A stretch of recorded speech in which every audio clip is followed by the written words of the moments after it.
오늘은 우리 민족의 독립정신을 전 세계에 알린 3.1절 백네돌인데요.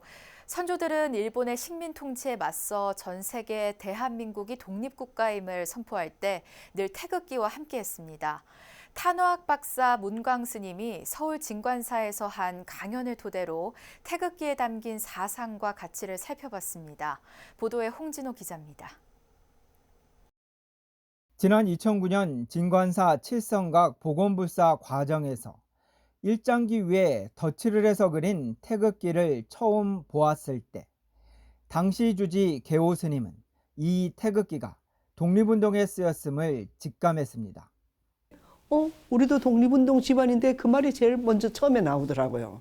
그래서 제가 내 이 혼 속에도 정말 독립운동의 피가 살아있구나.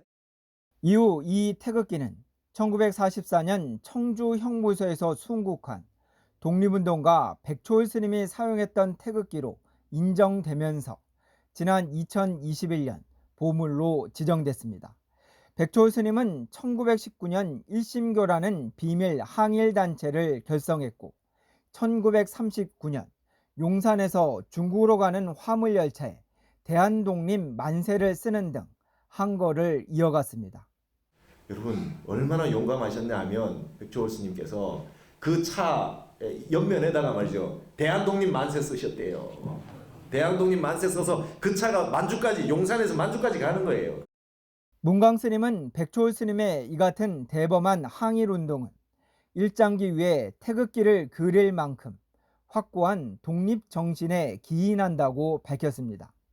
이는 태극기가 고종이 대한제국을 선포하기 전에 만든 민족의 상징이었으며 이런 이유로 남북 통일이 되면 태극기를 써야 한다고도 강조했습니다.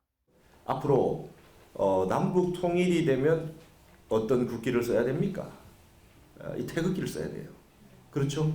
이 태극기가 고종 황제가 이 대한제국을 선포하기 전에 외국에 우리나라를 대표할 수 있는 형태의 국기가 필요해서 특히 문광 스님은 태극기에서 흰색 바탕 가운데 빨간색과 파란색이 어우러진 태극 문양은 무무대왕이 왜군을 물리치고자 건립한 경주 가문사지의 석재에서 발견될 정도로 유서 깊은 동양 정신 문명이라고 밝혔습니다. 음과 양이 어우러진 태극의 본래 면목은 태초의 상태인 원으로 그려진 무국이며 이는 불교에서의 색즉시공, 공즉시색의 도리와 같다고 강조했습니다. 동양에서 완벽한 숫자로 일컬어진 숫자 10이 이른바 무국수이고 무국의 경지는 공과 같기에 일심과 무심으로 나아간다는 겁니다. 그러니까 무국이라고 하는 그 수는 숫자의 극수인 10이고 그 10이라고 하는 무국수는 결국 공과 같은 거예요. 그래서 이제 공이면서도 색이고 색이면서도 공이고 공이면서도 1이고 1이면서도 공인 것이 무국이 태극인 것입니다. 그러면 우리가 한마음 일어나면 일심으로 나오는 것이고 한마음이 끊어진 세계로 들어가면 공의 세계로 들어가면 무심의 세계가 되는 거죠. 주역과 불교, 화엄을 회통하고 여기에 독립운동 정신이 더해진 진관사 태극기의 정신을 어떻게 계승할지는 3.1절에 우리들에게 던져진 화두일 것입니다. 서울 진관사에서 BBS 뉴스 홍진호입니다.